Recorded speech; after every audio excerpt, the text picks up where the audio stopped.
Hello, students. Uh, Welcome back to another lecture of physics. In this lecture, we are going to discuss about Gauss's application of Gauss's law. ठीक है. बहुत कुछ हम यहाँ पे समझने वाले हैं एक एक करके, राइट. सबसे पहले जो मैं टॉपिक कंसिडर करूँगा that is charged conductor. Now, what do you mean by that? Charge conductor. Let's say if I have a conductor that is there in an electric field. Electric field में ये रखा गया है, ठीक है. This is electric field. एक चीज previous videos में मैंने भी ये समझाया था कि अगर इलेक्ट्रिक फील्ड में किसी कंडक्टर को, mind you I am talking about conductor, किसी कंडक्टर को रख दें तो उस कंडक्टर के सरफेस पे इस तरीके की चार्ज डिस्ट्रीब्यूशन हो जाएगी. जैसे मान लो कि ये इसका इलेक्ट्रिक फील्ड, जो एक्सटर्नल इलेक्ट्रिक फील्ड है वो ई एक्सटर्नल इस डायरेक्शन में है. तो क्या होगा, अंदर कंडक्टर के अंदर इलेक्ट्रॉन्स क्या हो जाएंगे, यहां इकट्ठा हो जाएंगे और यहां पे पॉजिटिव चार्ज हो जाएगा. कहने का मतलब ये है कि कंडक्टर के अंदर अपोजिट डायरेक्शन में एक इलेक्ट्रिक फील्ड होगा जो कि अंडर स्टेबलाइज कंडीशन या जो भी मैं कहूँ static condition, E external is equal to E internal due to redistribution of charges on the surfaces. तो कहने का मतलब क्या है कि किसी कंडक्टर को अगर इलेक्ट्रिक फील्ड में आप रख दोगे तो उसके अंदर इलेक्ट्रिक फील्ड जो होगा, जो नेट इलेक्ट्रिक फील्ड होगा वो जीरो होगा. ये बहुत इंपॉर्टेंट चीज है, मैंने प्रीवियस वीडियो में बताया है. ठीक है. तो कोई दिक्कत नहीं होगा, इस पे तो कोई बात नहीं है. Let's say if I have another conductor और इसमें मैंने चार्ज इंजेक्ट किया है, let's say positive charge inject कर दिया, तो क्या होगा, सारे के सारे जो चार्जेस होंगे ना वो सरफेस पे आ जाएंगे. सारे के सारे चार्जेस जो हैं वो सरफेस पे आ जाएंगे. इंटरनल कोई भी चार्ज नहीं होगा, अंदर जो है वो कोई भी चार्ज नहीं होगा. Try to understand. अंदर कोई चार्ज नहीं होगा because inside the conductor electric field is zero. मान लो कि मैं यहां पे एक गॉसियन सरफेस ले लेता हूं. If I take a Gaussian surface, right, if I take a Gaussian surface, I know my flux is E dot ds is equal to q in times epsilon naught. So I know that electric field inside the conductor is zero. That means this part is zero. That means my charge would not be here inside the conductor, right? तो कहाँ होगा, वो यहाँ पे surface पे होगा. Try to understand. In charge conductor अगर एक कंडक्टर में अगर मैं चार्ज इंजेक्ट करता हूं तो सारा का सारा चार्जेस जो है वो सरफेस पे आ जाएगा, इनर मोस्ट पे नहीं होगा, अंदर जो है वो चार्ज नहीं होगा. Because inside the conductor under an electrostatic condition the electric field would be zero, right. So I am writing this statement, it's really important और बहुत कुछ आप इस पे क्वेश्चंस करोगे, बहुत ज्यादा कंसेप्ट पे बिल्ड करोगे. Inside the conductor under inside the conductor in electrostatic condition,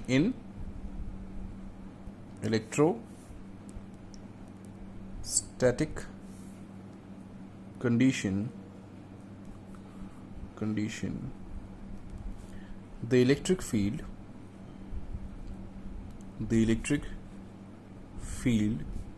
would be zero. ठीक है, ये बहुत इंपॉर्टेंट है.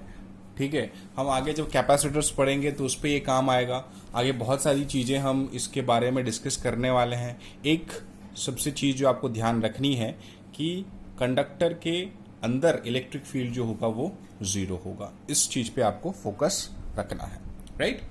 Now we are going to understand about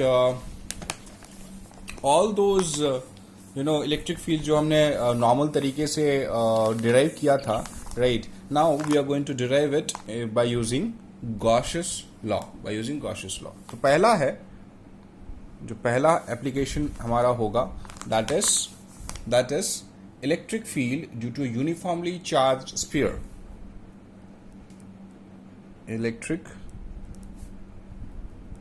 field due to a uniformly charged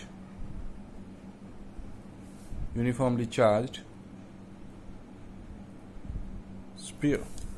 ठीक है, तो क्या होगा जरा इसको देखो, बहुत अच्छी तरीके से समझने की कोशिश करते हैं. Let's say you have a uniformly charged, now completely charged. Now this is not a conductor, right? जो पहले हमने देखा था वो कंडक्टर नहीं है, this is uniformly charged, complete charge. ठीक है, और ये जो टोटल चार्ज होगा, ये टोटल चार्ज जो इसका है, लेट मी से the total charges here is Q. ठीक है, इस स्पीयर की वजह से मान लो कि इस पॉइंट पे, इस P पॉइंट पे मुझे इलेक्ट्रिक फील्ड निकालना है. इस P पॉइंट पे मुझे इलेक्ट्रिक फील्ड निकालना है. मैं क्या करूंगा, देखो यूनिफॉर्मली चार्ज है, तो क्या करूंगा, मैं सेंटर से इस पॉइंट P का डिस्टेंस ले लूंगा. Let's say this is R, right? Now I would draw Gaussian surface. तो मैं क्या करूंगा, मैं गॉसियन सरफेस बनाऊंगा. देखो ये गॉसियन सरफेस है. प्रीवियस वीडियो में आपने देखा होगा पॉइंट चार्ज के लिए गॉसियन सरफेस मैंने स्पीयर बनाया था. तो स्पीयर के लिए भी गॉसियन सरफेस जो बाहर का साइड है, ये बाहर है, P जो है ये स्पीयर के बाहर वाला पॉइंट है, right? So I would write electric field outside the uniformly charged sphere. So this is electric field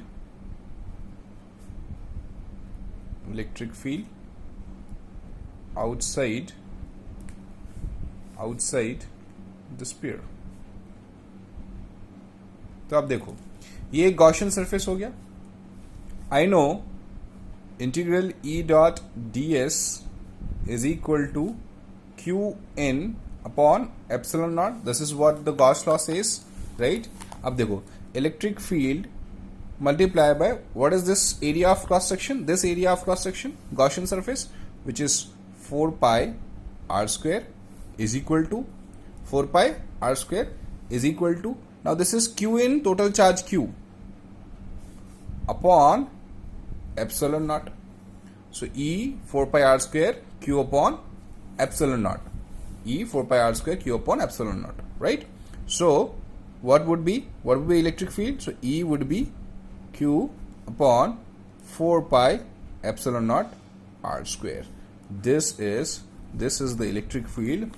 This is the electric field outside the sphere. This is electric field outside the sphere. देखो ये same चीज है जो आपने point charge के लिए consider किया था. Electric field is same as point charge. तो हम क्या कंसिडर करेंगे, जो स्पीयर है that is concentrated at, that is completely compressed at one point which is at centre, और उसको हम पॉइंट चार्ज की तरह ट्रीट करेंगे. So this is electric field outside the sphere, electric field outside the sphere. Now we will discuss electric field inside the sphere. देखो electric field inside the uniformly charged sphere, right? Electric field inside the uniformly charged sphere. देखो मान लो कि आपका ये original spear था, ठीक है, of radius r. This is completely charge, तो पॉजिटिव पूरा होगा, ठीक है. मान लो ये कैपिटल R ले लेता हूं, ठीक है. और मान लो कि मुझे जो इलेक्ट्रिक फील्ड चाहिए, ना this is completely charge, right? Completely charged, this is completely charged.